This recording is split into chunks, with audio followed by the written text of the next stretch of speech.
누가복음 5장 17절에서부터 26절까지의 말씀입니다. 하루는 가르칠 때에 갈릴리의 각 마을과 유대와 예루살렘에서 온 바리새인과 율법 교사들이 앉았는데 병을 고치는 주의 능력이 예수와 함께 하더라. 병자를 사람들이 침생에 메고 와서 예수 앞에 들어놓고자 하였으나 우리 때문에 메고 들어갈 길을 얻지 못한지라 지붕에 올라가 귀화를 벗기고 병자를 침상째 무리 가운데 예수 앞에 달아내리니 예수께서 그들의 믿음을 보시고 이르시되 이 사람아 내 죄 사함을 받았느냐 하시니 서기관과 바리새인들이 생각하여 이르되 이 신성 모독하는 자가 누구냐 오직 하나님 외에 누가 능히 죄를 사하겠느냐. 예수께서 그 생각을 아시고 대답하여 이르시되 너희 마음에 무슨 생각을 하느냐 내 제사함을 받았느니라 하는 말과 일어나 걸어가라는 말이 어느 것이 쉽겠느냐. 그러나 인자가 땅에서 죄를 사하는 권세가 있는 줄을 너희도 알게 하리라 하시고 중풍 병자에게 말씀하시되 내가 내게 이르노니 일어나 내 침상을 가지고 집으로 가라 하시매 그 사람이 그들 앞에서 곧 일어나 그 누웠던 것을 가지고 하나님께 영광을 돌리며 자기 집으로 돌아가니 모든 사람이 놀라 하나님께 영광을 돌리며 심히 두려워 이르되 오늘 우리가 놀라운 일을 보았다 하니라. 아멘. 오늘 읽은 말씀은 예수님께서 1차 순회 전도 여행을 마치시고 가버나움에 다시 돌아오셨을 때 일어난 일입니다. 어느 집에서 가르칠 때 많은 사람들이 예수님의 말씀을 듣고자 함께 하였습니다. 17절에 보니까 병 고치는 능력이 예수님과 함께 했다고 했습니다. 그러니까 이미 예수님께서 여러 병 들린 여러 병인들을 고쳐주셨고 이 때문에 많은 사람들이 예수님 앞에 모여들었습니다.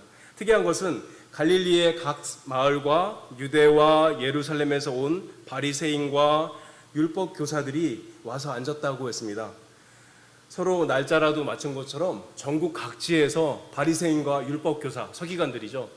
이 사람들이 예수님께 나와서 함께 와서 앉아 있었던 거예요. 이때 예수님께서 공생활을 시작하신 지 1년이 지났을 때이기 때문에 한참 예수님의 인기가 올라가고 있었습니다. 아마도 예수님의 소문이 퍼지면서 예수님이 혹시 메시아인가? 또 특별한 선지자가 한 명 왔는가? 그가 가르치는 내용은 무엇인가? 혹시 자기네들 편하고 자기네들과 같은 편인가? 이런 걸 확인하고 싶어서 왔습니다. 그렇죠? 이렇게 유능한 사람이 자기네들 편이 되면 좋겠다 이런 생각을 했겠죠. 당시에 유대인들에겐 몇 개의 정치 세력이 있었어요. 첫 번째는 사두개인들입니다. 사두개인들은 제사장 그룹이죠. 이 사람들은 우리 잘 아는 것처럼 부활도 믿지 않고 천사도 믿지 않고 모세 오경만 신봉하는 그룹입니다. 자기들이 이스라엘의 귀족이고 엘리트라고 생각하는 집단이죠. 그 다음에 두 번째로는 우리가 잘 아는 바리새파가 있죠. 바리새인의 그룹들이 있습니다. 하나님의 말씀에 불순종해서 이스라엘이 멸망하고 포로로 이끌려갔을 때 우리가 다시는 그런 일을 당하지 않겠다. 바리새인들이라고 하는 그 그룹의 사람들이 모여서 바리새인들이 이스라엘을 가리키는 바리새인들의 가르침을 따르는 중심의 그런 나라를 만들고 싶었던 거예요. 자기네들이 가리키고 주장하는 그런 나라, 그런 이스라엘을 만들고 싶어서 모인 그룹이 바로 바리새파 사람들입니다. 이 바리새파에는 샤마이와 힐렐이라는 두 그룹이 있는데 서로 경쟁하면서 서로 권력을 가지려고 노력하는 집단이 있었어요. 세 번째는 에센파가 있었습니다. 에센파는 쿰란 공동체라고 하는데 신비주의를 추구하는 그런 집단이었어요. 네 번째로는 열심당원이 있었죠. 민족운동주의자들, 이스라엘을 정치적으로 군사적으로 독립시키기 위해서 사람들을 모으고 같이 독립운동을 일으키고 또 그리고 반민족주의자들에게는 가서 테러를 일으키는 이런 사람들이 있었죠. 전부 다 하나의 정치 집단을 이루고 있었습니다. 그래서 특별한 사람이 나타났다 그러면 그 사람이 자기들의 생각과 같은가, 자기네 편이 될 사람인가 아닌가를 확인해 보는 일을 이분들이 했어요.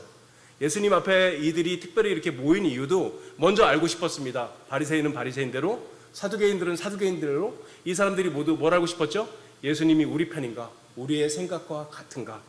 그래서 알고 싶어서 모였습니다. 이때에 어떤 사람들이 중풍병자의 침상을 메고 예수님을 만나고자 찾아옵니다. 바닥에 까는 얇은 요 같은 거를 마치 그 들것처럼 거기에다가 사람을 얹어놓고 그리고 네 사람이 들고서 찾아왔죠. 그런데 사람들이 얼마나 많은지 예수님께 가까이 갈 방법이 없었습니다. 그런데 네 사람이 이 사람을 메고 예수님이 계신 그 말씀하고 계신 집 지붕에 올라가서 우리가 잘 아는 것처럼 귀화를 벗기고 내리죠. 19세기의 유대인이었다가 예수님을 믿고 개종한 사람이 있는데 목사가 됐어요. 이분의 이름이 알프레드 에스더하임이라는 분이에요. 이분이 그 유대인이기 때문에 유대인의 전통과 생활 습관이 어떤지 우리에게 많은 것을 알려준 아주 유명하고 훌륭한 분입니다. 이 목사님 때문에 유대인의 전통을 우리가 많이 알게 됐어요. 이분이 그 당시 이스라엘 사람들의 가옥을 어떻게 설명했냐면요. 설명하는데 우리들이 그 가지고 있는 그 단독주택하고 비슷한 구조예요. 물론 크기가 좀 크죠. 마당이 있고 가옥에 건물이 있습니다. 그리고 마당에 뭐가 있냐면 행랑이 있어요. 행랑은 뭐냐면 일종의 그 복도예요. 복도인데 그 행랑 위에는 기와로 지붕을 올려놨어요. 그래서 본 건물에 올라가서 지붕을 뜯고 내리는 것은 굉장히 시간도 많이 걸리고 어려운 일인데 행랑은 간이 복도예요. 벽은 없고 지붕만 있는 쭉 복도로 돼 있어서 구조가 굉장히 간단합니다. 그러니까 지붕에 올라가서 몇 사람이 잠깐만 노력하면 기와를 뜯어내고 사람을 내릴 수 있는 그런 공간이 있었던 거죠. 예수님께서 마당에 있는 이 행랑에 서서 말씀을 가르치시고 마당에도 사람들이 앉아있고 집 안에도 앉아서 문을 열었고 보고 있고 그리고 대문을 열었더니 대문 밖에도 사람들이 꽉 차서 앉아 있었던 거죠. 그렇게 말씀을 가르치고 있는데 다들 조용히 집중해서 말씀을 듣고 있는데 사람들이 지붕을 뜯고 이 병에 걸린 사람을, 이 중풍병에 걸린 사람을 내린 것이죠. 그렇죠? 이 예수님께서 이 광경을 보시고 이 사람들 속에 있는 마음 속에 있는 믿음을 보시고 이렇게 말씀합니다. 이 사람아 내 죄 사함을 받았느니라. 그래서 서기관과 바리새인들이 속으로 생각합니다. 아니 자기가 뭔데? 감히 죄를 사한다 그래? 죄는 하나님이나 사하시는 건데 신성모독하는 거다. 그죠? 예수님께서 이들의 생각을 아시고 이렇게 말씀하시죠. 23절에서 내 죄 사함을 받았느니라 하는 말과 일어나 걸어가라는 말이 어느 것이 쉽겠느냐? 어느 게 쉬울까요? 여러분들 생각은 어떠세요? 어떤 게 더 쉬울 것 같아요? 죄를 용서했다고 선언해 주는 것이 쉬울까요? 걷지 못하는 중풍병자, 움직이지도 못하는 중풍병자에게 일어나 걸어가라고 말하는 게 쉬울까요? 대답하시는 분에게 선물을 드리겠습니다. 우리 중고등부에서 물어봤거든요. 대답을 했어요. 물론 틀렸죠. 자, 어떤가요? 둘 다 사람으로서는 할 수 없는 일인 것이죠. 그렇죠? 서기관과 바리새인들이 대답을 하지 못하자 예수님께서 중풍병자에게 말씀하십니다. 내 침상을 가지고 집으로 가라. 그러자 중풍병자가 벌떡 일어나서 자기 침상을 챙겨서 하나님께 감사하며 집으로 돌아갑니다. 그렇죠? 이 말씀이 오늘 본문의 내용입니다. 이 말씀을 통해서 다음과 같은 몇 가지 사실을 좀 생각해 보고자 합니다. 첫 번째, 우리는 날마다 우리의 죄를 가지고 예수님께로 나가야 합니다. 다시 한번요. 우리는 날마다 우리의 죄를 가지고 예수님께로 가야 합니다. 죄는 항상 벌이 따르죠. 죄는 항상 벌이 따라요. 그래서 형벌이라고 얘기합니다. 사람들이 무슨 죄를 짓든지 항상 거기에는 결과로 벌이 주어집니다. 그래서 죄가 무서운 거예요. 그렇죠? 작은 말 하나, 작은 생각 하나 거기에도 반드시 벌이 따르게 돼 있어요. 그런데 예수님께서 예수님을 믿는 자들의 모든 형벌을 담당하셨죠. 대신 받으셨습니다. 그렇기 때문에 성도는 더 이상 형벌을 받지 않죠. 그래서 안 좋은 일을 만나서 내가 어려운 일을 당하거나 고난을 당하거나 그럼 뭐라고 그러면 안 돼요? 아이고 내가 하나님께 벌 받나 보다 이런 말 하면 안 돼요. 성도는 더 이상 벌 받지 않아요. 무슨 일을 당해도 내가 하나님께 벌 받나 보다 이런 말 하면 안 됩니다. 성도는 더 이상 벌 받는 일이 없습니다. 그렇죠?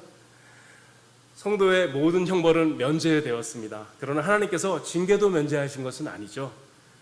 성경 어디에도 예수님께서 십자가에 매달려서 우리의 징계를 대신 받으셨다. 그런 기록이 없어요. 징계의 책임은 우리 각자가 져야 돼요. 하나님의 백성이 범죄하면 하나님께서 벌하지는 않으시지만 하나님의 백성을 바로잡기 위해서 사랑의 매를 때리시죠. 징계하십니다. 우리가 당하는 수많은 고난 가운데 어떤 고난은 하나님께서 징계로 우리에게 내리신 거예요. 우리는 대부분 고난의 원인을 알지 못합니다. 왜냐하면 하나님께서 1대1로 우리를 징계하지 않으세요.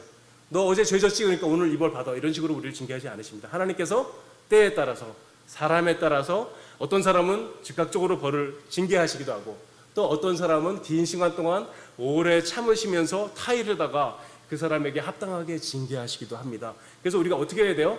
어떤 사람이 고난을 당하거나, 자기 자신도 마찬가지죠.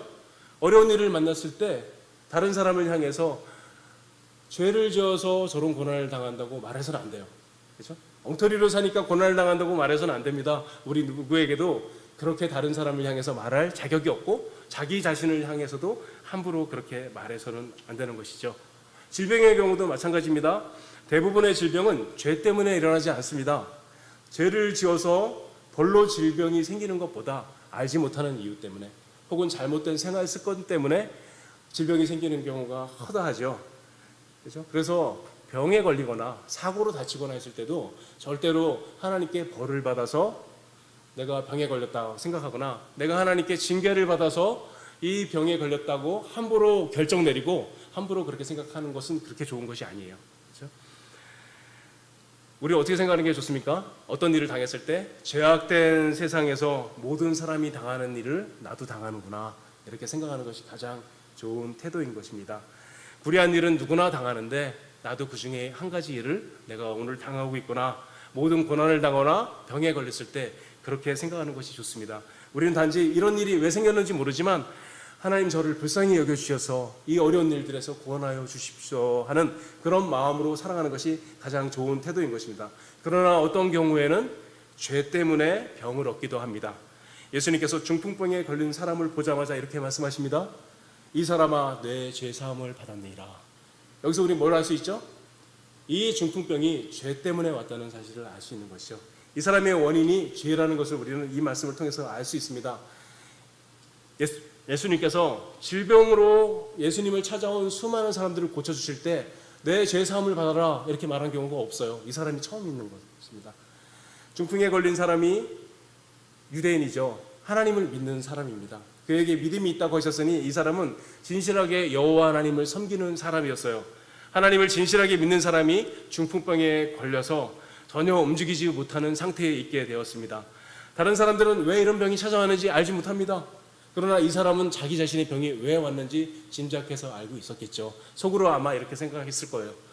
내가 그 죄를 짓지 않았어야 됐는데, 내가 그 죄를 계속해서 짓다가 하나님께 징계를 받아서 하나님께서 나를 징계하셔서 내가 이 병에 걸리고 말았구나.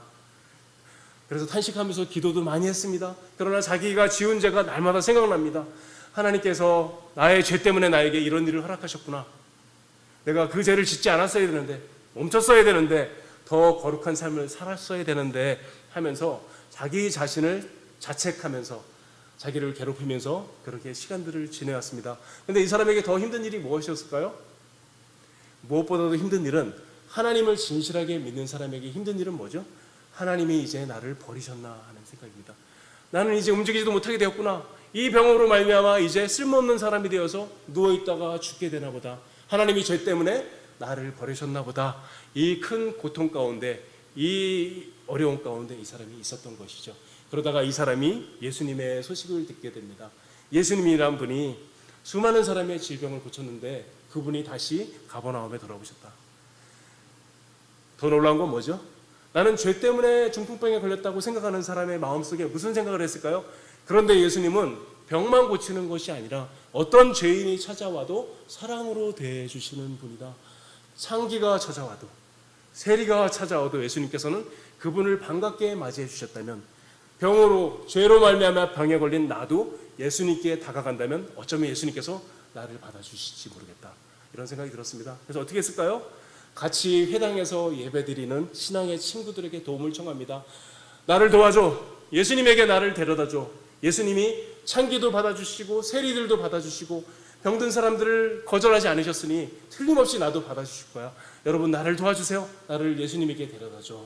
믿음의 친구들이 이 사람을, 중풍병으로 움직이지 못하게 된 사람을 예수님께 데려갑니다. 그렇죠? 친구들이 지붕 귀화를 뜯고 중풍병자를 내리자 예수님께서 이를 보시고 이 사람의 죄를 용서해 주십니다. 이 사람아, 내 죄사함을 받았노라. 마태복음에서는 작은 자야 안심하라, 그죠? 무슨 표현일까요? 사랑하는 사람에게 대해서 연민을 가지고 하는 말씀이죠. 예수님께서 이 사람을 보자마자 작은 자야 안심하라, 연민을 가지시고 내가 너의 죄를 용서하노라 하고 말씀하신 것이죠. 그렇죠? 우리들도 마찬가지입니다. 날마다 우리의 죄를 가지고 예수님께로 가야 합니다. 우리가 죄를 가지고 예수님께로 가면 예수님께서는 중풍병자를 고쳐주신 것처럼, 중풍병자를 사랑의 눈으로 바라보신 것처럼 우리들도 사랑의 눈으로 바라보시고 우리들도 그 죄에서부터 자유하게 해주십니다. 예수님을 믿는 성도라면 더욱더 죄를 쌓아놓고 살아서는 안 됩니다. 죄를 쌓아놓고 사는 삶은 절대로 행복하지 않아요. 다시 한번요. 죄를 쌓아놓고 사는 삶은 절대로 행복하지 않습니다. 예수 믿고 교회 다니면서 지금 당장 죄를 지면 행복합니다. 예수 믿고 교회 다니는데도 작은 죄를 범하면서 행복해요. 너무나 달콤하고 사랑스럽습니다. 그렇죠? 내가 싫어하는 사람을 욕하고 미워하면 마음이 얼마나 행복하신지 몰라요. 죄는 나의 살과 같고 나의 피와 같아서 죄를 범하고 범할수록 죄는 나에게 더 달라붙어서 떠나지 않습니다. 그리고 은밀하게 남모르게 짓는 죄는 나에게 얼마나 활력소가 되는지 몰라요.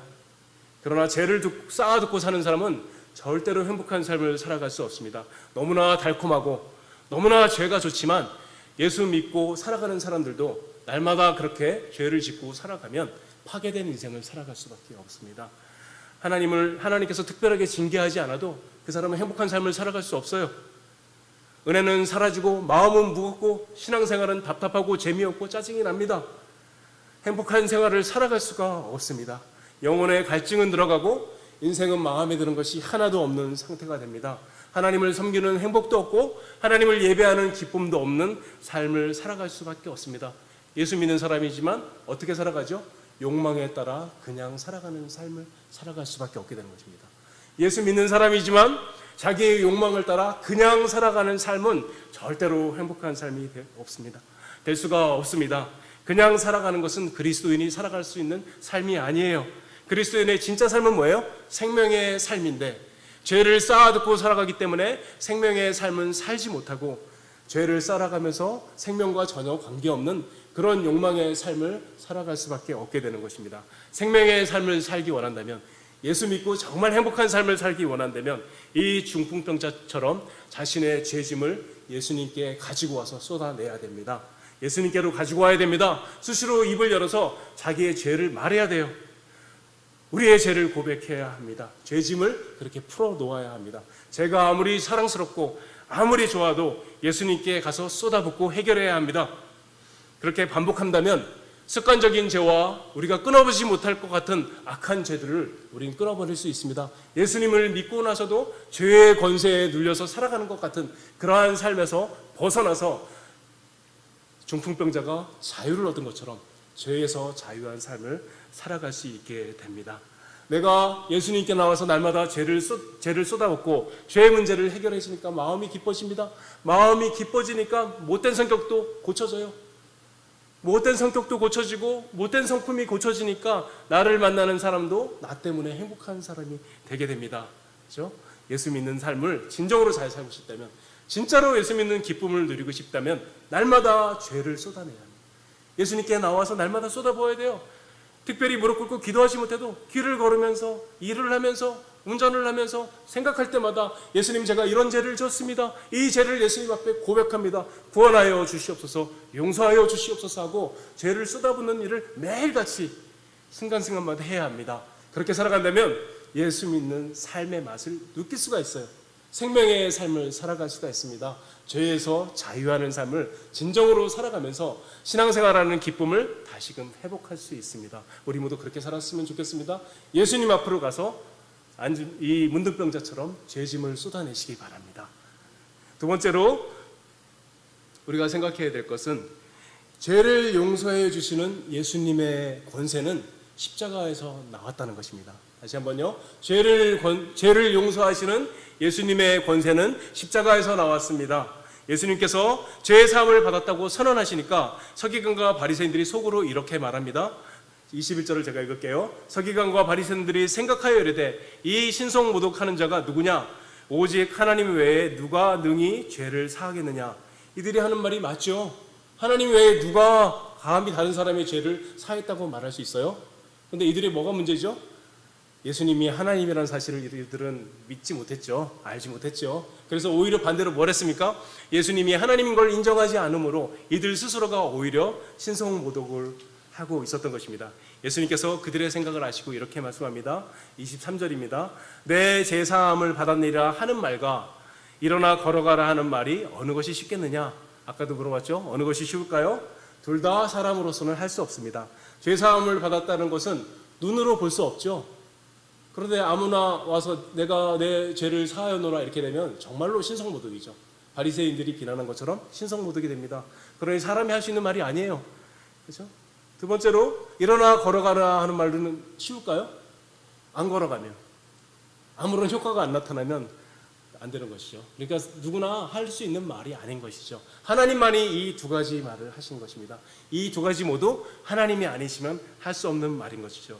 예수님께서 이어서 말씀하십니다. 24절을 제가 읽겠습니다. 그러나 인자가 땅에서 죄를 사하는 권세가 있는 줄을 너희로 알게 하리라 하시고 중풍병자에게 말씀하시되 내가 내게 이르노니 일어나 내 침상을 가지고 집으로 가라. 그렇죠? 죄 때문에 중풍병에 걸렸는데 중풍병을 고쳐주심으로 죄를 용서하셨다는 사실을 보여주신 것입니다. 내 죄 사함을 받았노라. 그 증거로 너의 병을 고쳐주노라. 이렇게 하신 것이죠. 중풍병자를 그렇게 고쳐주셨습니다. 사랑하는 여러분, 예수님은 죄를 사하는 권세를 가지신 분입니다. 이 사실을 믿으시기 바랍니다. 다 믿고 계시죠? 그렇죠? 그러면 예수님께서 어떻게 중풍병자의 죄를 사하실 수 있었을까요? 하나님이시니까 말씀만 하면 사하시는 거 아니에요? 아닙니다. 예수님께서 중풍병자의 죄를 용서하신 것은 그저 말씀으로 하신 것이 아니에요. 이사야서 53장 5절에서 이렇게 말씀합니다. 그가 찔림은 우리의 허물 때문이요 그가 상함은 우리의 죄악 때문이라. 그가 징계를 받음으로 우리가 평화를 누리고 그가 채찍에 맞음으로 우리가 나음을 입었도다. 우리도 마찬가지입니다. 예수님께서 피 흘리신 그 십자가의 보혈을 중풍병자에게 적용해 주심으로 용서해 주신 것이죠. 그냥 말로 용서해 주신 것이 아니에요. 미래에 있을 십자가 보혈을 중풍병자에게 땡겨서 적용해 주신 거예요. 그렇죠? 우리들도 마찬가지입니다. 예수님께서 십자가 보혈을 우리에게 적용해 주셨기 때문에 우리들도 구원을 받을 수 있고 죄의 용서함을 받을 수 있었던 것이죠. 하나님께서 죄를 용서하실 때 그냥 말로만 용서하신 것이 아닙니다. 하나님도 그렇게 하시지 않아요. 어떻게 하신 거예요? 죄에 대한 대가를 반드시 지불하시고 우리를 용서하신 것이지요. 우리 때문에 창에 찔리시고 우리 때문에 채찍에 맞으시고 십자가에 못 박혀 죽으신 그 놀라운 보혈의 능력, 그 은혜로 우리에게 적용하여 주셔서 우리들의 죄를 용서해 주신 것이고 중풍병자의 죄도 용서해 주신 것입니다. 중풍병에 걸려 예수님 앞에 내려진 남자를 보고 예수님께서 일어나 내 침상을 가지고 집으로 가라 하시니 이 사람이 그 자리에서 벌떡 일어났죠. 25절에서 이렇게 말합니다. 그 사람이 그들 앞에서 일어나 그 누웠던 것을 가지고 하나님께 영광을 돌리며 자기 집으로 돌아가니. 그 자리에 있던 사람들이 얼마나 충격을 받았을까요? 방금 전까지만 해도 중풍병 때문에 움직이지 못하고 요떼기에 쌓여서 누워있던 사람인데 예수님께서 말씀하시니까 그 자리에서 벌떡 일어나서 그 요를 정리하고 적고 있을 때 그 자리에 앉아있던 사람들은 얼마나 놀랐을까요? 그래서 뭐라고 얘기해요? 그들이 두려워하였다. 그렇죠? 예수님의 신성이 거기에 나타나신 것이죠. 중풍병자는 눈물을 흘리며 할렐루야 하면서 그 자리에서 일어나 하나님께 감사하고 죄의 용서함 받은 밝은 얼굴과 건강한 몸으로 그 자리를 걸어서 나아갑니다. 서기관과 바리새인들은 속으로 예수님을 비난했지만 아무 말도 하지 못하고 그 자리에 앉아 있을 수밖에 없었죠. 우리들도 마찬가지입니다. 언제든지 우리의 죄를 가지고 예수님 앞에 나아가면 이 사람처럼 용서받을 수 있습니다. 그게 어떤 죄든지 얼마나 오래된 죄든지 남모르게 얼마나 오랫동안 지어왔던 죄든지 상관이 없습니다. 오늘 당장 예수님께 나가서 예수님 제가 이런 죄를 지었습니다. 용서하여 주옵소서 하면 예수님께서 용서해 주시고 이 중풍병자처럼 자유함을 얻게 해주십니다. 몸이 나은 것과는 비교할 수 없는 죄에서 자유를 얻은 기쁨을 우리들에게도 똑같이 예수님께서 지금도 변함없이 적용해 주시고 계신 것입니다. 우리의 영혼이 자유함을 얻을 수 있습니다. 사랑하는 여러분, 죄를 가지고 예수님 앞에 날마다 나가십시오. 그리고 담대하게 쏟아부으십시오. 안 용서해 주시면 어떡하실까? 어제도 죄짓고 아침에도 죄짓고 정말 죄송해서 면목이 없네. 그리고 안 나가는 사람은 불신앙을 가진 사람입니다. 진짜 신앙이 있는 사람은 어떻게 해요? 아까 죄를 졌지만 10분 전에 죄를 졌지만 제가 이 죄를 가지고 또 예수님께 고백합니다. 이 어찌할 수 없는 죄를 용서해 주십시오 하고 여러분들이 죄를 가지고 나간다면 예수님께서 용서해 주시고 마음의 자유를 주십니다. 이것이 복음이고 이것이 보혈의 능력인 것이에요. 세 번째로 예수님께로 다른 사람을 인도하는 일이 세상에서 가장 귀한 일입니다. 그렇죠? 예수님께로 다른 사람을 인도하는 일이 세상에서 가장 귀한 일이에요. 20절에서 이렇게 말씀합니다. 예수께서 그들의 믿음을 보시고 이르시되 이 사람아 내 죄사함을 받았느니라 하시니, 단지 중풍병자의 믿음만 본 것이 아니라 누구의 믿음을 봤어요? 그들의 믿음을 보시고 그렇게 말씀하셨습니다. 물론 중풍병자의 믿음이 있었어요. 중풍병자가 안 믿었으면 친구들이 아무리 믿음이 좋았어도 소용이 없겠죠. 그러나 예수님께서 신앙의 친구 네 사람의 믿음을 보시고 이 사람의 죄를 용서해 주시고 고쳐주셨어요. 이 네 사람이 어떻게 한 거예요? 중풍병자를 들고 간 것이면 예수님께 찾아간 것이기 때문에 예수님께 기도한 것입니다. 예수님께서는 이것을 귀하게 보셨어요. 예수님께로 다른 사람을 인도하는 일이 세상에서 가장 귀한 일입니다. 여기서 우리 두 가지 사실을 배웁니다. 첫 번째, 우리 교회 성도들을 위해서 도구해야 돼요. 그렇죠? 열심히 기도해야 합니다. 이 네 사람의 그들의 믿음을 보고 기뻐하시고 받아주신 것처럼 우리의 기도를 들으시고 예수님께서 우리 성도들의 어려움들을 받아주십니다. 틀림없는 사실이에요. 성경이 그렇게 가르치고 있으니 틀림없는 사실인 것입니다. 우리는 예수님께 나아가서 교회의 성도들을 위해서 정말 믿음으로 진지하게 기도해야 됩니다. 건성으로 입에 발린 말로 기도하는 것이 아니라 금요 기도할 때, 수요 기도할 때 기도하는 것이 아니라 혼자 개인 기도할 때 더 천천히, 더 믿음으로 주님 저 사람을 구원해 주십시오. 주님 저 사람의 어려움을 도와주십시오 하고 기도할 때 예수님께서 들어주시는 것입니다. 두 번째로 생각할 것이 있는데요. 더 중요한 것은 우리가 날마다 예수님께로 각자 나갈 뿐만 아니라 다른 사람을 예수님께로 인도해야 합니다. 밖에 나가서 전도하는 거 굉장히 중요한 일이죠. 우리 해야 합니다. 그러나 더 중요하다고 제가 생각하는 것이 있습니다. 뭘까요? 교회에 있는 성도들, 우리와 같이 신앙생활하는 성도들을 예수님께로 인도해야 돼요. 어떻게 인도할까요? 나와 함께 예수님께 나갑시다. 나와 함께 예배드리러 갑시다. 나와 함께 기도합시다. 이렇게 해야겠죠. 더 중요한 게 있습니다. 뭘까요? 우리 그 교회에서 만나는 모든 사람들을 대해서 모든 사람이 어떻게 하면 될까요? 친절한 말과 친절한 행동으로 대해야 돼요. 상냥한 태도로 말하고 친절하고 너무나 부드럽게 얘기해야 돼요. 이게 복음 전도예요. 교회에서 만나는 성도에게 친절하게 대하고 선행을 베푸고 사랑을 베푸는 것이 복음 전도입니다. 내가 너무 힘들었는데 교회에 나가기 싫었는데 교회 집사님이 나를 너무 친절하게 대해주셔서 나는 교회 나갈 때마다 기뻐. 나는 너무 힘들었는데 우리 교회 장로님이, 우리 교회 권사님이 나를 볼 때마다 손을 잡고 힘내라고 말씀하시는데 그 말씀 때문에 내가 다시 교회에 나왔어. 너무 감사해. 그래서 은혜를 사랑하는 마음을 갖게 되었어. 이런 간증이 우리 교회에 넘쳐나기를 바랍니다. 다른 것이 복음 전도가 아니에요. 내가 교회에서 만나는 사람을 대하여 친절하게 말하고 상냥하게 대하고 그들에게 웃으면서 대하는 것이 첫 번째 복음 전도입니다. 다른 것을 할 것이 아닙니다. 우리 먼저 해야 될 일은 사랑으로 우리가 만나는 모든 사람들을 대하려고 노력하는 것입니다.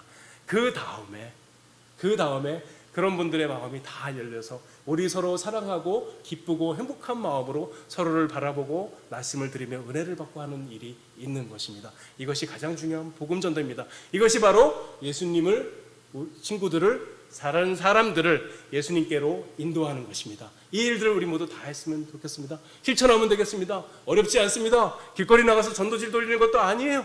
돈을 내라는 것도 아니에요. 기도를 많이 하라는 것도 아니에요. 교회에서 만나는 사람들에게 환하게 웃으면서 정말로 진실한 마음으로 반갑습니다 하고 친절하게 말을 건네고 대화하는 것입니다. 그것이 바로 복음 전도입니다.